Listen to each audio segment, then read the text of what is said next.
Welcome back to the last lesson of Unit 2. We are going to be solving radical equations algebraically. Before we do that though, so keep in mind, get ready for this, a lot of algebra. But I mean, that's what we've been doing this past unit anyways. Before we solve radical equations, we're going to look at this expression here that we want to simplify. So this is what we did last time. We are going to add these two fractions here. Again, recall from last time, we do not like to see radicals in the denominator. So in this case, we are going to rationalize this. So for the first fraction, what we need to do is we need to multiply both numerator and denominator by root 7. Okay. For the second fraction, we need to multiply by root 5 over root 5. So then we do not end up with any more radicals. So on the top, you end up with 2 root 15 over 7 plus 3 root 5 over 5. Okay, now once you have fractions without radicals in the denominator, we can now just add them like how we do it usually. Okay, so we need to have common denominator. In this case, we need to turn into 35. So by multiplying by 5 for 7, we get 35, so we multiply the numerator by 5 as well. For the second fraction, we need to multiply by 7, so we get 21 root 5.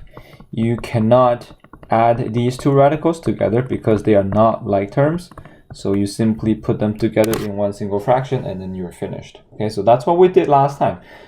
Keep in mind, we also had to rationalize binomial radicals, right? So we had like something like root 7 plus root 3 as the denominator. In this case, you need to multiply by the conjugate, right? So in this case, you multiply by root 7 minus root 3, right? So that's the conjugate. So if you have something like that, then you got to do it like this. Okay, something like that. Okay, so to get rid of the radicals in the denominator. Okay, so that's what we did last time. We are going to be solving equations with radicals. Never mind. So when we solve radicals, there are really three different types, I think, in Math 11. Let me show you first. So when you solve radical equations, you need to ask yourself, how many radical signs do you see? Okay, in this case, you only see one. Okay, you only see one. In that case, what you want to do is to isolate the radical. Okay, so just treat the radical sign like a variable x. You want to isolate for that. Okay, so in this case, first step, what we need to do is to add 6. Add 6. So that's gone. We have 4 times square root of 5x plus 1 equals 8. Now we have a number 4 in the front. So we are going to divide both sides by 4. So we end up with a square root of 4x. Square root of 5x plus 1 equals to 2. Right? Divide this by 4. Divide this by 4. Now now the radical is isolated. Okay. So what we need to do now is to square both sides. Okay. If you square this and you square that, what you get then is again the square root and the square, they just cancel because they are inverse of each other. So when you do them together at the same time, they just disappear. Okay, just like when you divide and then multiply right away, right? They just cancel out. When you add and then subtract right away, they just disappear. So square root and squares, they will just cancel each other out. So we end up with just 5x plus 1. 2 squared is 4. Now this is just a regular linear equation. We can solve for x. Minus 1 on both sides, you get 3. Divided by 5 on both sides, you get 3 over 5, and that's your answer. Okay, now here is what you need to do. Okay, you need to look at this radical right here and figure out for what x is this radical defined. Okay, for what x is this radical defined? Recall, we must square root something bigger than or equal to 0. Okay, I'm actually doing this in blue. Okay, so I can differentiate what I'm doing here. So again, radical has to be positive, right? You cannot square root negative numbers. So 5x plus 1 has to be greater than or equal to 0. And if you solve this linear equation, you get 5x is greater than or equal to negative 1. Okay, you move the 1 to the right, divide both sides by 5, you get x has to be greater than or equal to -1/5. This is true, right? You can see when our solution is 3/5, and 3/5 is indeed bigger than -1/5. So in that case, this is okay.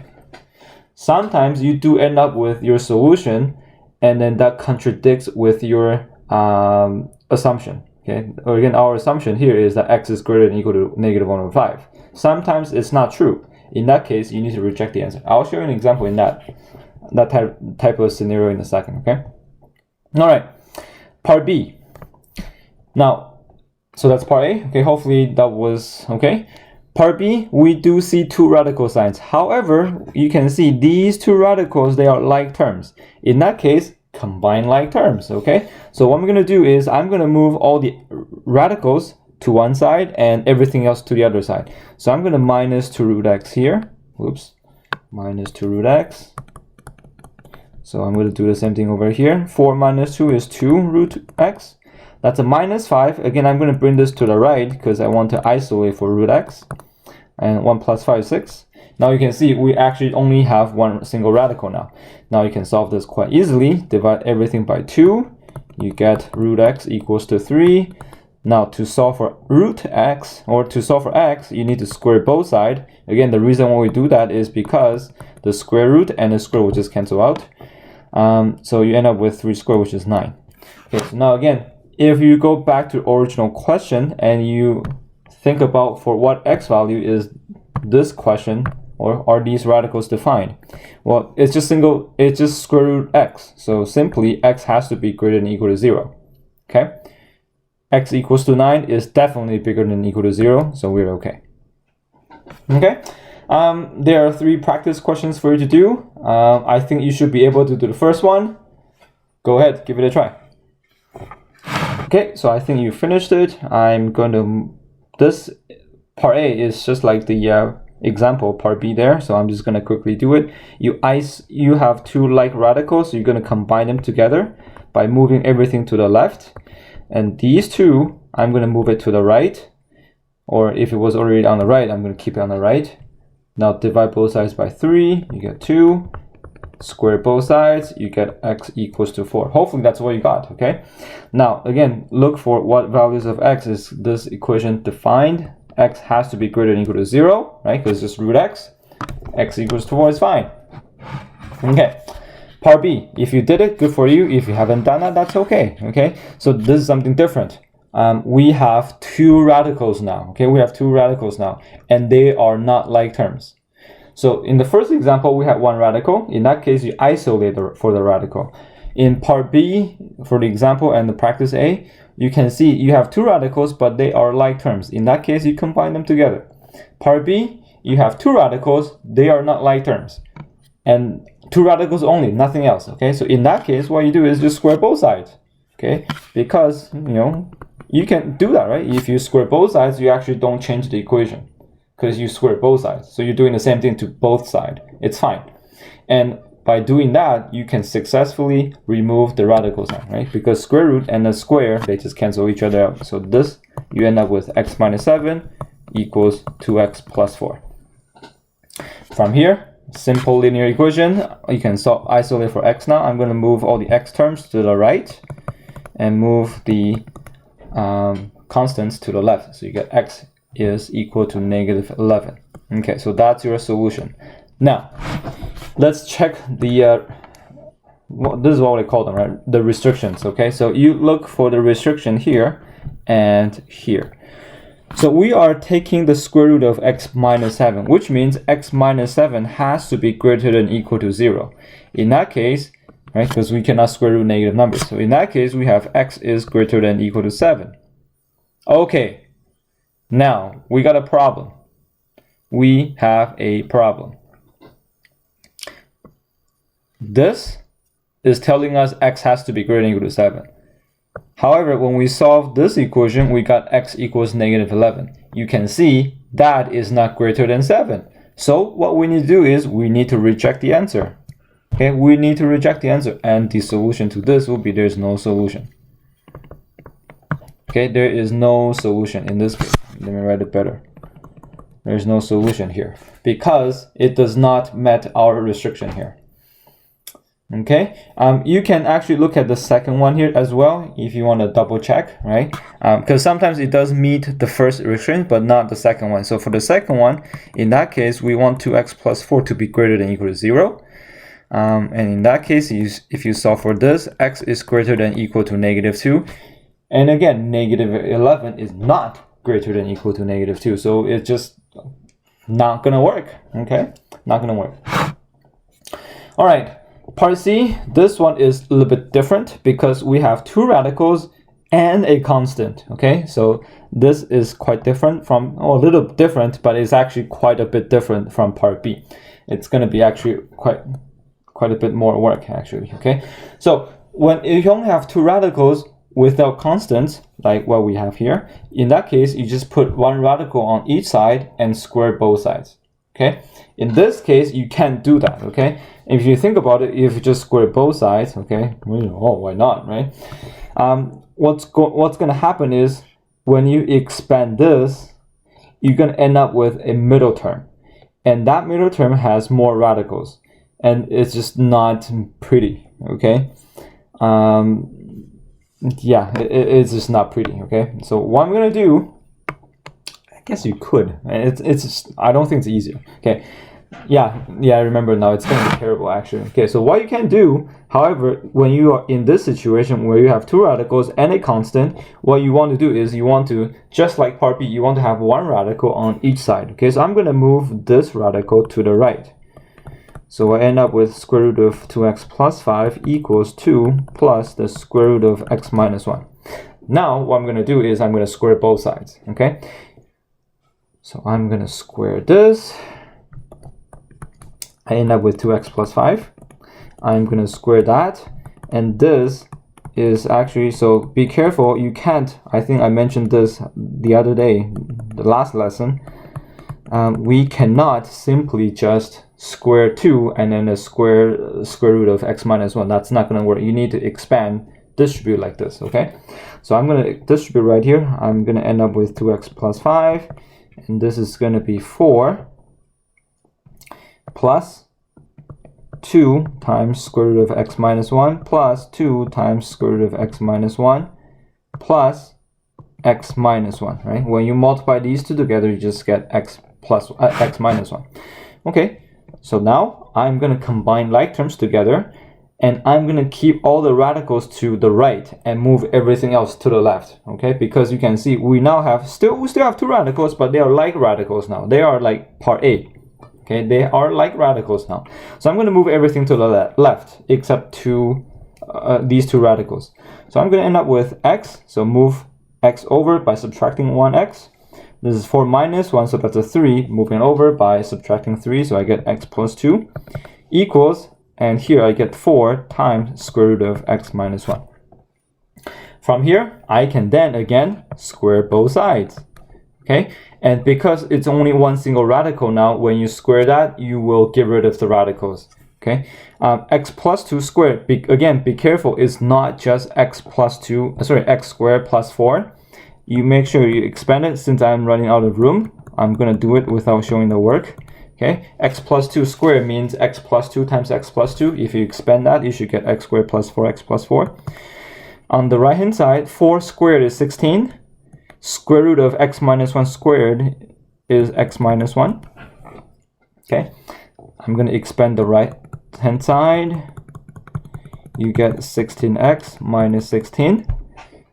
This is a quadratic equation, which we really haven't done it yet. But when you solve, it's okay, it's next unit. But when you solve quadratic equations, easy. What you need to do is you move everything to one side. You make it equal to 0. Okay, so unlike solving linear equations, when you solve linear equation, you isolate x. Okay, but in this case, you can't because you have x squared and x. So when you solve quadratics, what you do is you make it equal to 0.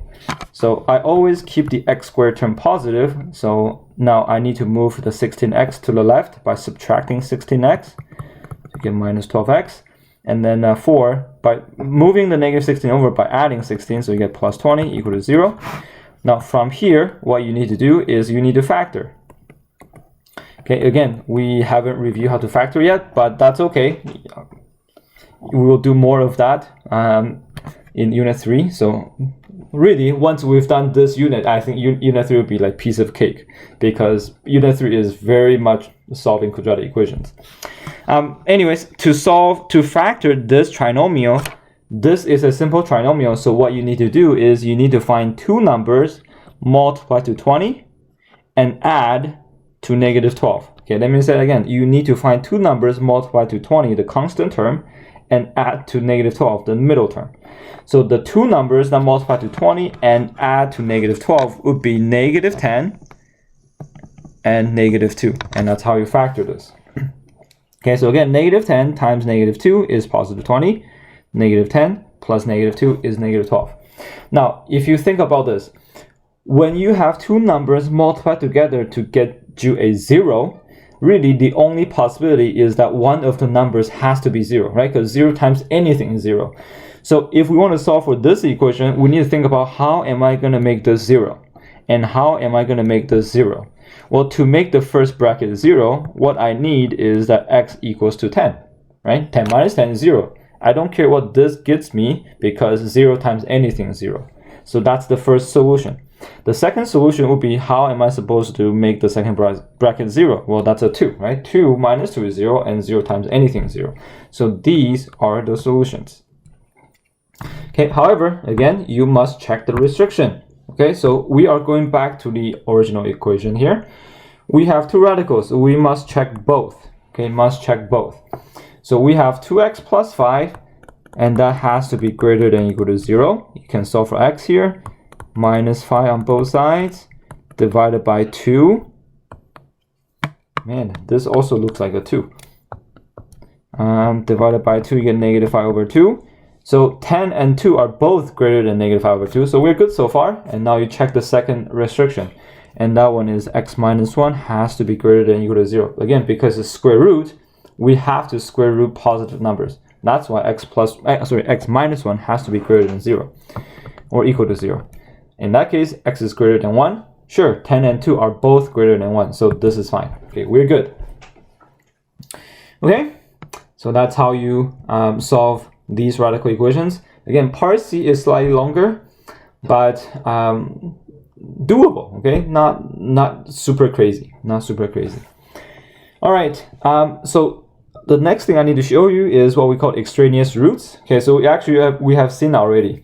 And that is this example right here. When we reject the answer, when it does not meet the requirement, the restriction, that's what we call the extraneous root. It's something that's, again, you can see it's extra, right? It does not work. Okay, when a value of a variable determined by solving an equation does not satisfy the original equation, when it doesn't work, it's called extraneous. Okay, so I'll show you this example. You'll find extraneous roots here. Oh, root. Remember, you probably don't know actually. Roots, okay, roots means when you solve the equation and you get the answers, those are what we call the roots. Okay, they are the roots. Sometimes we call them zeros. Okay, and then we call them the solution, of course. Okay, so these three things, we're all talking about the same thing. Okay, the zeros, the roots, the solutions. They are all talking about the same thing. We are solving the quadratic equation, or that doesn't have to be quadratic equation. Whenever you solve an equation, the answer is called the root. Okay, so now we can,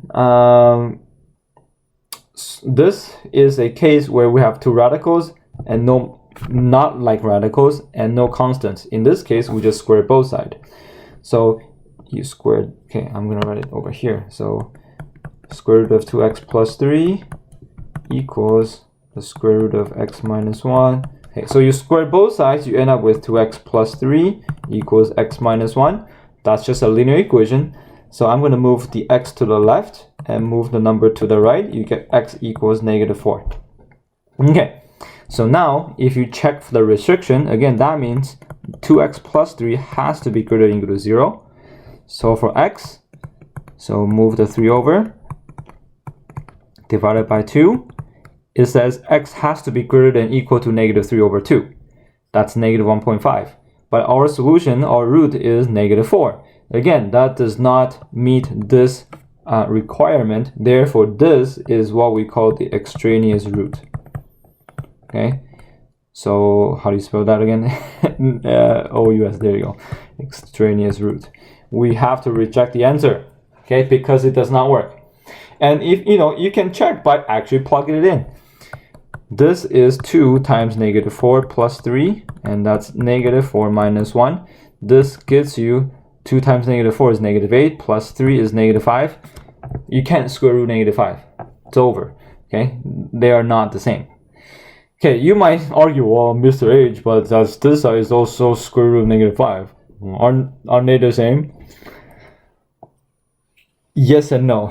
Okay, yes and no. For now, they are not. Well, I can't really say they are not the same because, I mean, they are the same, right? But in real numbers, we don't consider the same, okay? Because you can't square root -5. That's the thing, right? You cannot square root -5. When you get to higher level math, when we talk about imaginary numbers, then sure, we can talk about that later on. But for now, it just doesn't work. We cannot square root negative numbers, okay? Because we are working in the real number system. Okay. So here are 2 questions for you to practice. Good luck.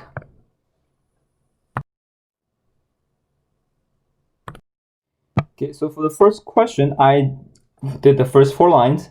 Okay, so let me just say this one more time, okay? So x minus 1 squared means x minus 1 times x minus 1. Then you need to expand like that, okay? So from now on, I will skip this step, okay? I will get you to the final answer, or the third step. But make sure you need to expand it by times itself. Now, this is what we end up with. And from here, we can factor out the common factor. Okay, this is not a trinomial. However, both terms do have an x. So you can factor the x. So you get x times x minus 3. And again, how do you make this 0? Well, if x is 0, then that, you can put this in as a bracket too, right? Then that's a 0. And if x is a 3, then x minus 3 is 0. So those are the answers. Now, again, you need to check the restriction. Okay, so then we have x plus 1 has to be greater than or equal to 0. That means x has to be greater than or equal to -1, and these are both okay. Okay, you try part B. I'm gonna pause and finish it. And before I move on to part B, I realized something. Okay, this actually doesn't work as well. 0. Okay, you can see if you plug in 0 into the equation here, what happened is to the right, 0 minus 1 is -1. When you square root something, the answer will never be negative. Okay, so that is also extraneous. Okay, so not only you need to check for the restriction here, you should always plug in your answers into the original equation and see if it works. Sometimes it doesn't, just like this case, right? If you plug in 0 here, you get square root of 0 plus 1, and that equals to 0 minus 1. Well, square root of 0 plus 1 is simply 1, and 0 minus 1 is -1. Clearly, 1 does not equal to -1, so 0 does not work. Okay, so radical equations are kind of tricky. You always need to check for the restriction here, and you should also plug both answers back into the original equation to see if it actually works. 3 doesn't work, okay, so if you're not sure, you can always plug back in and check. All right, you can move on to part B now. Okay, so I'm going to jump in right here halfway through. A couple of things you need to note here. I did the restriction part already, and the first one is 3 minus 3x is bigger than or equal to 0. I isolate for x by moving 3 to the right. Notice how these two inequality sign got flipped. Okay, so when you divide inequalities by a negative sign, or -3 in this case, right? That's how I solve for x. I divide by -3, divide by -3. When you divide both sides by a negative number, or multiply both sides by a negative number, you need to flip the sign. So that's why this was greater than or equal to, and that I turned out into less than or equal to. Okay, so whenever you multiply or divide it by a negative sign in inequalities, you need to flip the sign. Okay, so now I'm going to show you one thing here in the actual solving portion here. I noticed that that's -8, -6, and 6. They are all multiples of 2. So before I square both sides, I'm going to divide everything by 2 first. I'm going to try to make the number smaller if possible, right? So when I expand, it doesn't get too big, okay? It doesn't go crazy. So you are more than welcome to do this, okay? Just make it smaller, okay? And I'll just carry on from here. You square both sides. You should get 16 plus 24x plus 9x squared equals 9 times 3x plus 3. Okay, and then I can expand this. 9x squared. This is going to be minus 3x minus 11 equals to 0. Let me just double check. -3, 27, -11, that looks right. Okay, good. Okay, now from here, you need to factor this. Okay, I will skip this question for now because really we haven't learned how to factor this yet. So we'll come back to these kind of questions. So I'll guarantee you won't, the question on test won't end up something like this. You haven't learned how to factor with 9x squared yet. You only learn how to factor simple trinomials, not complex ones. We will do that next chapter. Okay, so that's fine. I'll skip this for now. We'll come back to this next unit. Okay, they'll come back. Don't worry about it. Okay, but I'll skip for now. But if you want me to do it, I can definitely do it as well. You can let me see, -99. -99, is this even factorable? -99. -99, 27. Yeah, that's right. -99, 9 times 11, 3. I don't think it's factorable, is it? Man, when I made the question, I didn't think it through. Okay. Okay, I made a mistake, that's why it didn't work. Okay, so that's a +2, that's a +2. I wrote the +3 here, it's supposed to be +2. So then, that's 18, so that's supposed to be a 2, so -2. Okay, in this case, it definitely is factorable. Yeah, okay, I'll tell you what the factors are, I guess. It's gonna be, I think it's gonna be 3x -2 plus 1.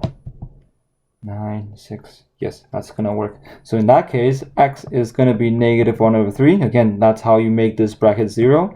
For the second bracket, you make it 2/3. And if you check the restriction, I think both are okay.